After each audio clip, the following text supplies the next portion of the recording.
And today we will be discussing about liar's paradox, है ना। तो लायर्स पैराडॉक्स क्या है और सारी चीजें कैसे चलती हैं, इसके कुछ फिलोसॉफिकल इम्प्लीकेशंस को जो है हम डिस्कस करने की कोशिश करेंगे। ओके, चलिए। So these are some observations on the liar's paradox. Liar's paradox पे बहुत बहुत बहुत मटेरियल है और बहुत कुछ जो है आप पढ़ सकते हैं।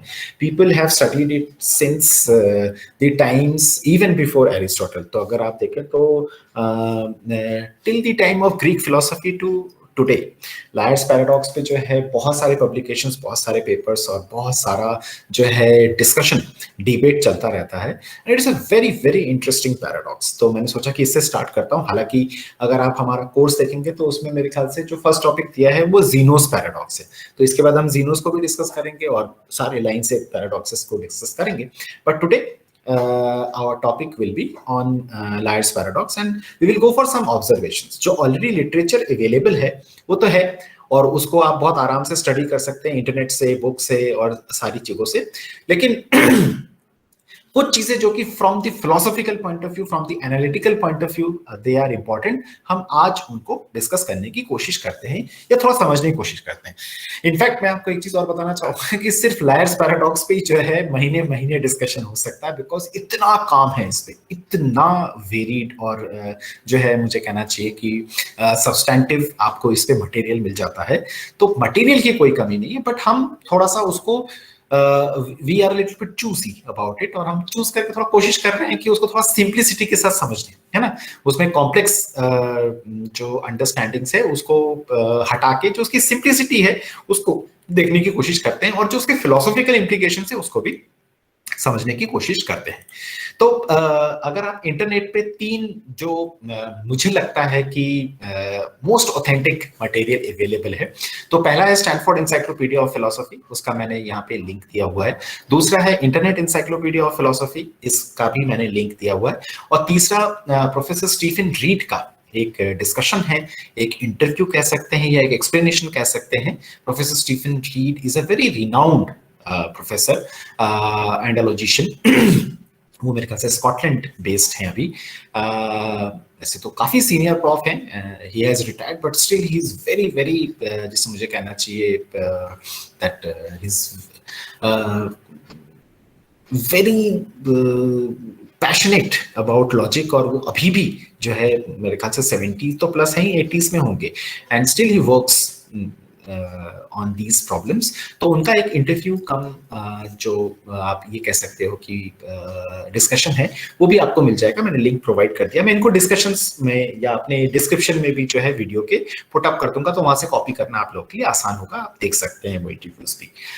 नाउ इसको छोड़कर भी बहुत मटेरियल है और आप देख सकते हैं, लेकिन थोड़ा सा उसकी ऑथेंटिसिटी को जज करके देखिएगा।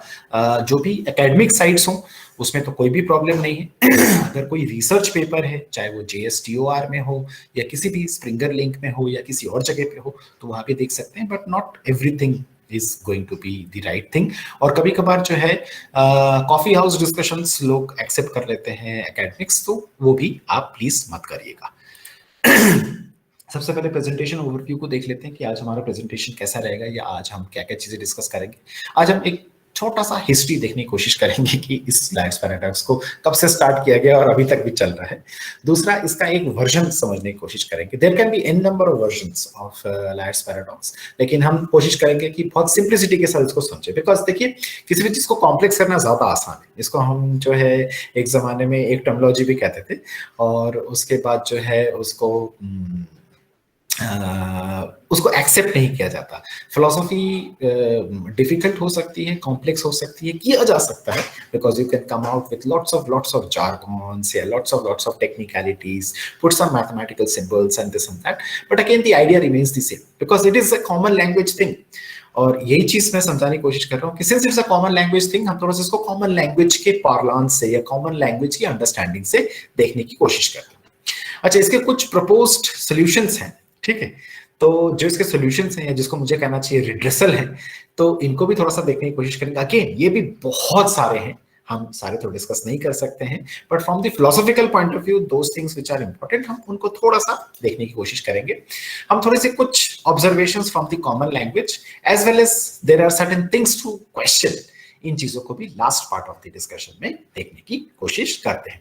तो सबसे पहले मैं आपको हिस्ट्री के साथ स्टार्ट करता हूं कि ये जो है ये आपको मेगेरियन से एरिस्टोटल से सिसेरो, ये सारे के सारे ग्रीक फिलोसोफर्स हैं, आप जानते भी हैं, और इनके स्टडीज में तो आपको मिल ही जाएगा। और साथ में जो मिडिवल फिलोसफी है ब्यूरिडन, इनफैक्ट स्टीफन रीड का जो डिस्कशन है या आर्ग्यूमेंट है उसमें भी आपको ब्यूरिडन का काफी जो है वो मिलेगा, तो उसके प्रपोज सॉल्यूशंस मिलेंगे, तो वो भी आप देख सकते हो। ये right from the Greek philosophy चला जा रहा है आ रहा है, और इसको जो है एपिमेनिडाइट्स या एपिमेनाइट्स मुझे कहना चाहिए, पैराडॉक्स भी कहा जाता है। तो क्योंकि ये एपिमेनाइट्स में मिलता है और इसकी बड़ी हिस्ट्री है, आपको खूब इंटरनेट पे इस पे मटेरियल मिल जाएगा। और मैं अभी कुछ दिनों पहले सर्च कर रहा था तो मैंने देखा कि even in the history and philosophy of logic which is a very very reputed journal in logic, and it is in 2021 that a paper on Liar's paradox has published, and it also talks about the Abhari solution, क्योंकि अब जो है बहुत सारे medieval philosophers का जो है contribution to lawyers paradox देखा जा रहा है, और इन्होंने जो है आभारी सॉल्यूशन दिया है मोहम्मद साले ज़ारेपुर ने। तो जो है this is also considered as one of the जैसे मुझे कहना है most recent of the papers which has published, and the point which I am trying to make is कि इसका रेलिवेंस जो है आज तक माना जाता है, और इसके ऊपर लोग आज भी काम करते हैं, और इस पे जो है आज भी आपको पेपर्स मिल जाएंगे। मतलब it's not only a coffee house discussion और अ रोड साइड डिस्कशन या फिर अ ट्रिक और a sophistry, it is more like that it is lots and lots of philosophical impinging. और ये सिर्फ बात फिलोसफी पे सीमित नहीं रहती है, ये मैथ्स में भी जाती है ना। तो जो लोग डिस्क्रीट मैथमेटिक्स या जो लोग लॉजिक मैथमेटिकल लॉजिक पे काम करते हैं वो भी इस तरीके के जो है पैराडॉक्सेस को बहुत ज्यादा स्टडी करते हैं। But since we are from philosophy we will be dealing mostly from the philosophical point of view. चलिए अब वर्जन देख लेते हैं, है ना। ऐसे तो इसके बहुत सारे वर्जन हो सकते हैं, लेकिन मोस्ट सिंप्लीफाइड अगर वर्जन के बारे में बात करूं तो मैं ऐसा कह सकता हूं कि this sentence is false. Now if this sentence is false is true, then this sentence is false, and if this sentence is false, then this sentence is true। मतलब ये जो है ये बहुत प्रॉब्लमेटिक जगह पे लेकर आ जाता है। ये जैसे सपोज अगर कोई आपको आके कहे कि आई एम लाइंग, है ना, अगर मैं आपको कहूं कि मैं ना झूठ बोल रहा हूं, अब ये स्टेटमेंट कैसा है, ये स्टेटमेंट ट्रू है कि ये स्टेटमेंट फॉल्स है। अगर मैं झूठ बोल रहा हूं ट्रू है तो फिर जो मैं झूठ बोल रहा हूं वो फॉल्स हो जाएगा, और अगर मैं झूठ बोल रहा हूं फॉल्स होगा तो फिर मैं जो झूठ बोल रहा हूँ वो ट्रू हो जाएगा। मतलब इट गिव्स यू वेरी जैसे मुझे कहना चाहिए वेरी इंटरेस्टिंग रिजल्ट। इसी तरीके से जैसे एक जमाने में मेगेरियंस ने कहा कि ऑल क्रीटन्स आर लायर्स, और जो कह रहा था वो क्रीटन है, ठीक है ना।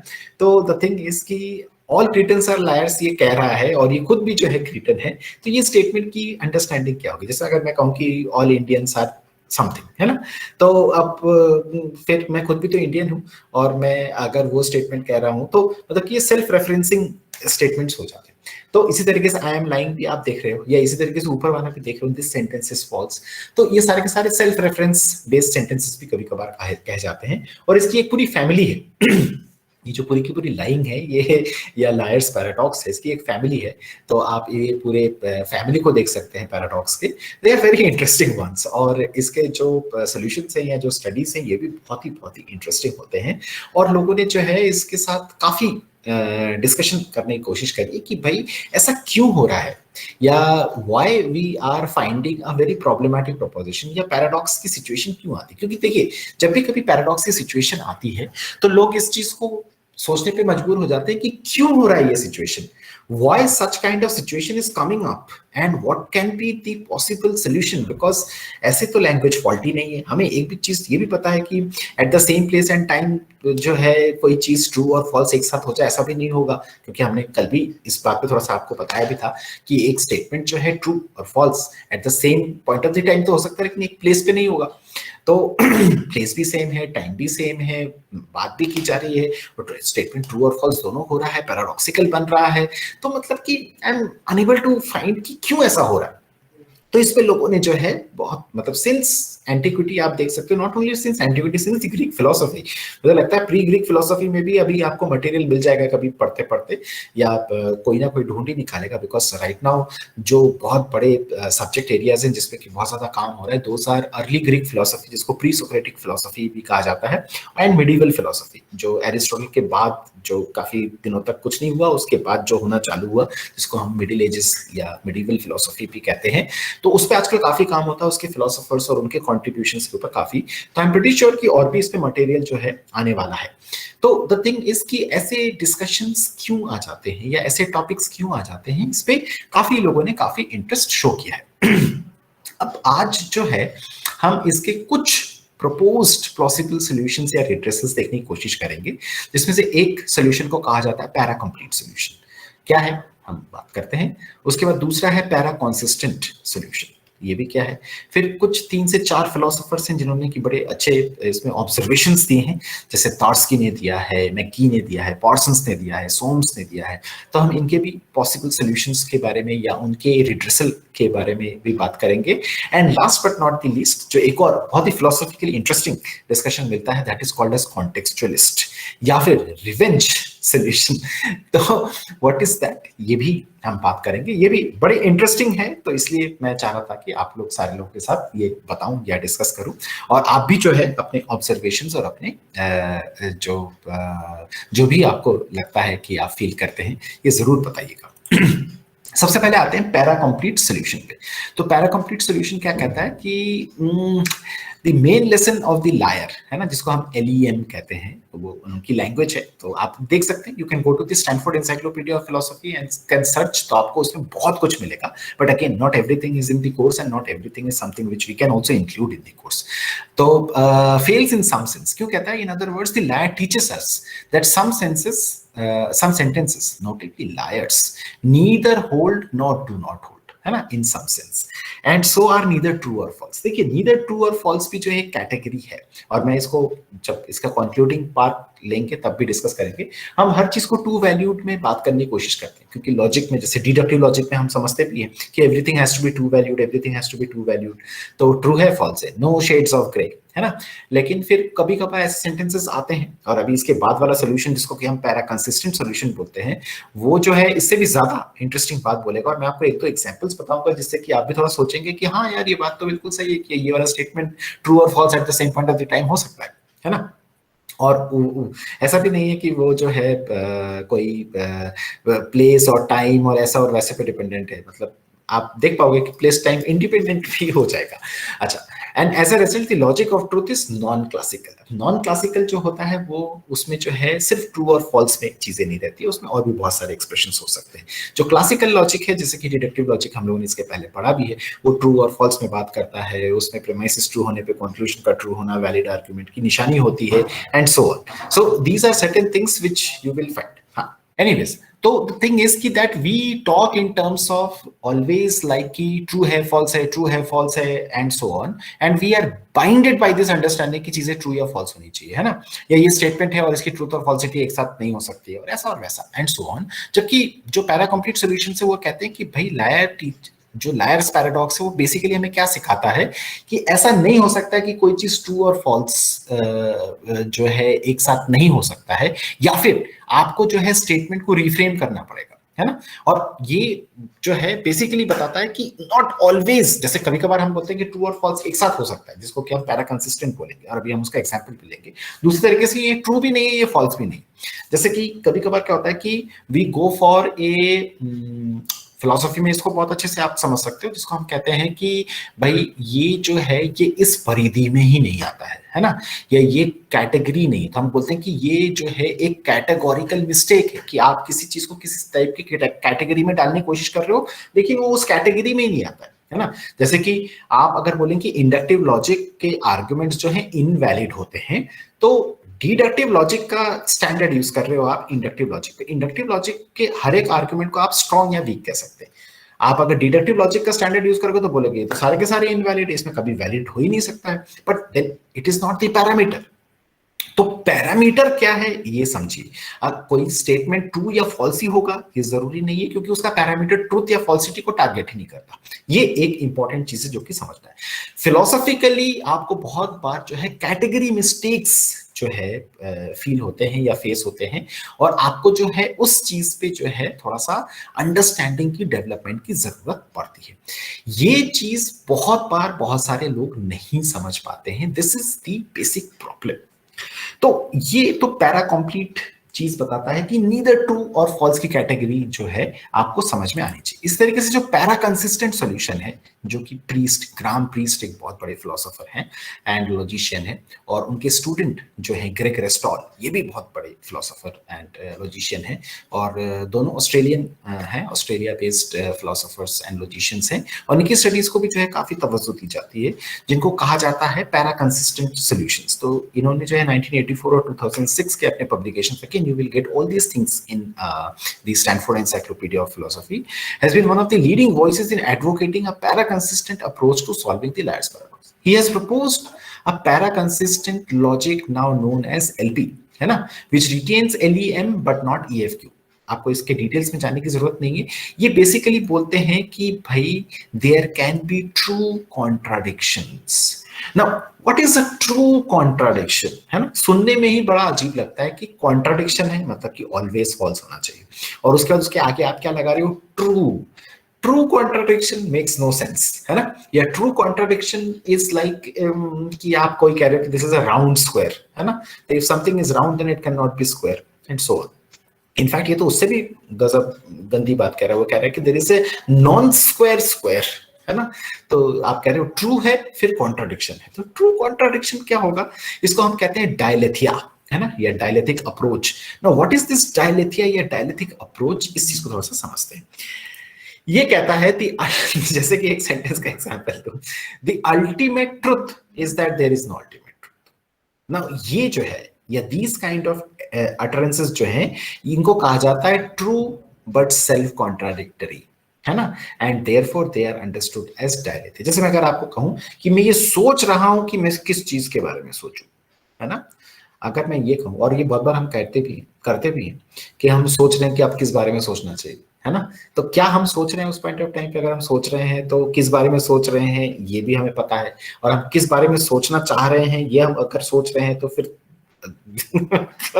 if you get the point, तो ये वैसी बात है, the ultimate truth is that there is no ultimate truth, है ना। I am thinking that what should I think about it, I am thinking whether I should think or not, है ना। तो इस तरीके के एक्सप्रेशंस जो हैं ये आपको ट्रू कॉन्ट्राडिक्शंस वाली अंडरस्टैंडिंग में लेके चले जाते हैं, और dialetheia is one of those examples.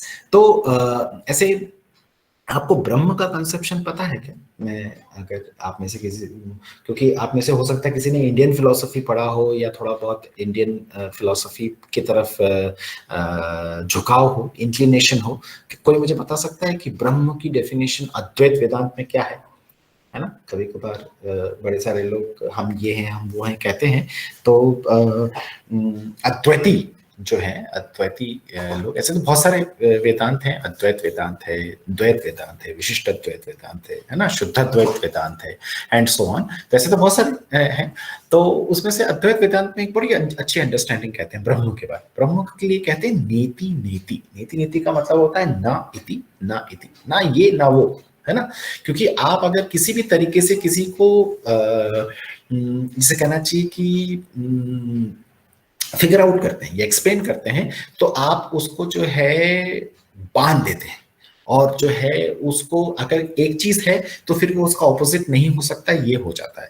तो आकार भी है, साकार भी है और निराकार भी है, ये सारी की सारी चीजों को समझना एक साथ जो है थोड़ा सा डिफिकल्ट होता है। तो इसलिए ब्रह्म के कंसेप्शन में, क्योंकि वो सुप्रीम पावर है, तो उसको कहा जाता है कि नेति नेति है वो, है ना इति है। तो ये या इस तरीके के भी जो है इंडियन काफी आपको जो है एक्सप्रेशंस मिल जाएंगे। इनफैक्ट अगर आप सर्च करें तो आपको जो है काफी बुद्धिस्ट ट्रेडिशन में या अद्वैत वेदांत में जो है इस तरह की ट्रेडिशन मिल जाएंगे, जिसमें ये सारी टाइप की बातें जो है बहुत नॉर्मल है हमारे लिए समझना। लेकिन वेस्टर्न फिलोसफी में इस तरीके की चीजों को समझना बहुत मुश्किल होता था।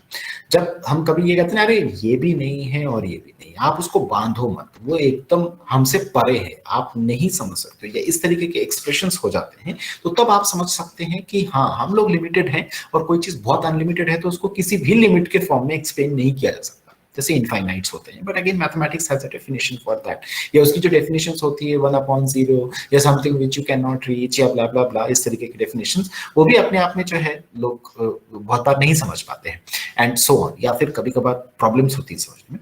तो डायलेथिया भी इसी तरीके का है, बट आप इस सिंपल से एग्जाम्पल से जो है समझ सकते हैं कि हाँ ऐसे एक्सप्रेशंस हो सकते हैं जो कि ट्रू बट सेल्फ कॉन्ट्राडिक्टरी होंगे, है ना। इसी तरीके से ऐसे भी एक्सप्रेशंस हो सकते हैं जो ट्रुथ या फॉल्सिटी के घेरे में नहीं आते हैं, या they do not fall into that category, ये एक अंडरस्टैंडिंग है। तो इसी तरीके से तार्स्की या मैकी या पार्सन्स या सोम्स ने जो है बड़े अच्छे चीजें बताई। जैसे तार्स्की ने कहा that lawyers paradox, from the liar's paradox, that a language can not define its own truth predicate, है ना। दिस इज व्हाट जो है तार्स्की कहते हैं। आप इसका पूरा सोल्यूशन देख सकते हैं, बहुत एक्सटेंडेड है, but I am just giving you very snippets of, just giving you और providing you snippets so that कि आप इसको अच्छे से पिकअप कर सकें। इसी तरीके से मैगी, पार्सन्स या सोम्स ने कहा that liar sentence failing to be true is a further fact that it goes beyond what truth predicate needs to express and so is immaterial to the success of the solution to the liar। कि कभी कभार हम sentences को सिर्फ और सिर्फ truth या falsity, या जो उसके ट्रुथ या फॉल्सिटी के इंडिकेटर्स होते हैं उसी पे जो है समझने की कोशिश कर रहे हैं, लेकिन वो उससे भी एक्सटेंडेड है या उस पैरामीटर में नहीं आता है।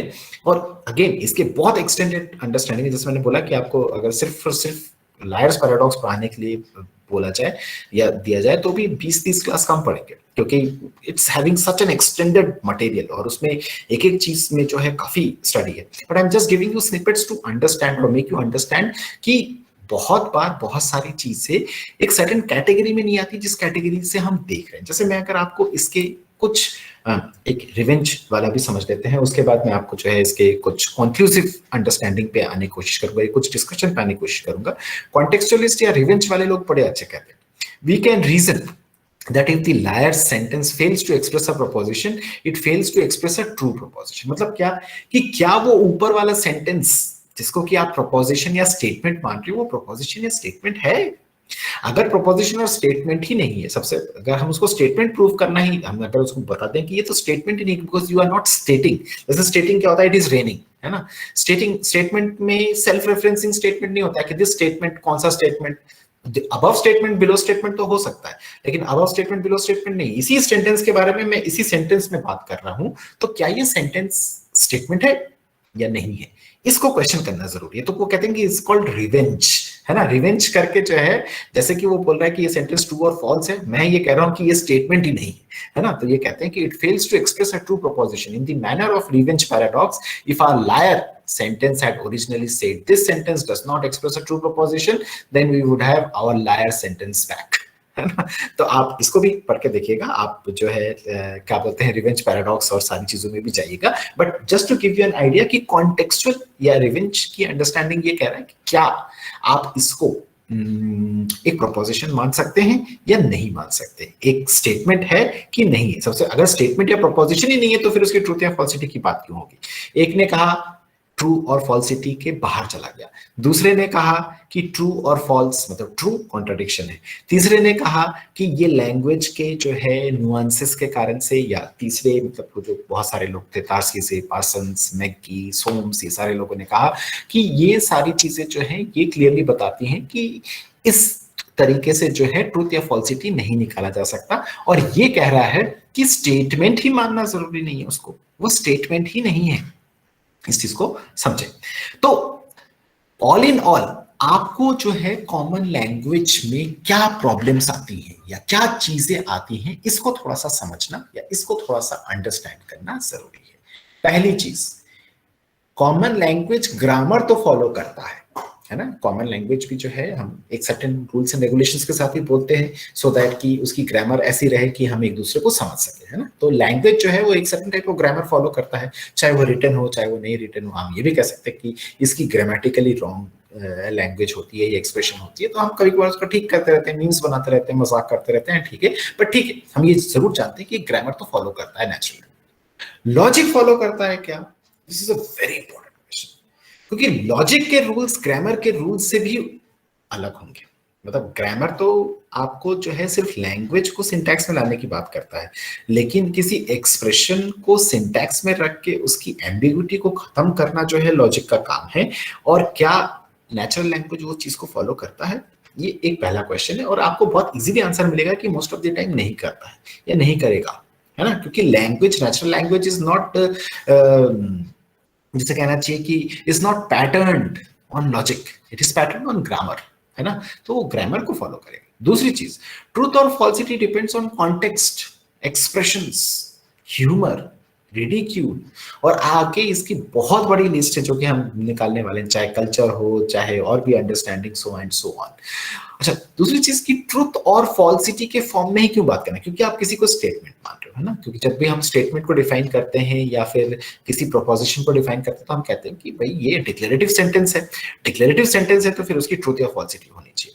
बट आप जिस स्टेटमेंट को डिक्लेरेटिव सेंटेंस मानते हैं या उसको उसकी ट्रूथ और फॉल्सिटी निकालने का मानते हैं, वो सेल्फ रेफरेंसिंग हो सकता है क्या, कि अपने आप को ही रेफर कर रहा है, फिर उसकी क्या ट्रूथ या फॉल्सिटी निकाल सकते हो क्या? These are very important question जो कि डेवलप होते हैं लायर्स पैराडॉक्स के साथ, क्योंकि अगेन ये लैंग्वेज नुआंस है, इस चीज को समझिएगा। तो द थिंग इज कि ट्रुथ या falsity are very subjective notions, first thing.